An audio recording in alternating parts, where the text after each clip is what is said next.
माजी खासदार राजू शेट्टी गेल्या काही दिवसांपासून कारागृह प्रशासनातील गैरकारभारावर आवाज उठवतायत। याच अनुषंगानं आज त्यांनी पत्रकार बैठक घेऊन मुख्यमंत्री देवेंद्र फडणवीस यांना लक्ष केलं।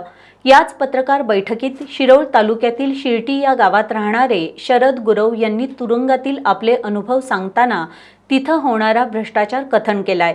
गुरव हे 15 दिवसांपूर्वी एका मारामारीच्या गुन्ह्यात कोल्हापुरातील बिंदू चौकातल्या सबजेलमध्ये न्यायालयीन कोठडीत होते। बिंदू चौकातल्या सबजेलमध्ये निकृष्ट दर्जाचं अन्न दिलं जातं। दारूची बाटली 25,000 रुपयाला, तंबाखूची पुडी 500 रुपयाला तर अर्धा किलो चिरमुरे 125 रुपयाला दिले जातात, असा गंभीर आरोप गुरव यांनी केलाय। जेलमध्ये कैद्यांची लूटमार करतात आणि 10 रुपयाची वस्तू 20 रुपयाला, अर्धा किलो चिरमुरं 110 रुपयाला विकले जातात तिथं, आणि गायछाप तंबाखुडी 500ला 1 आणि 1000ला 2 अशी विक्री करतात। आणि जेलमध्ये सगळ्या कैद्यांना लुटलं जाते। तिथलं जेवण बघितलं तर एकही दिवस जेवण न जाण्यासारखं जेवण असतं तिथे। सगळा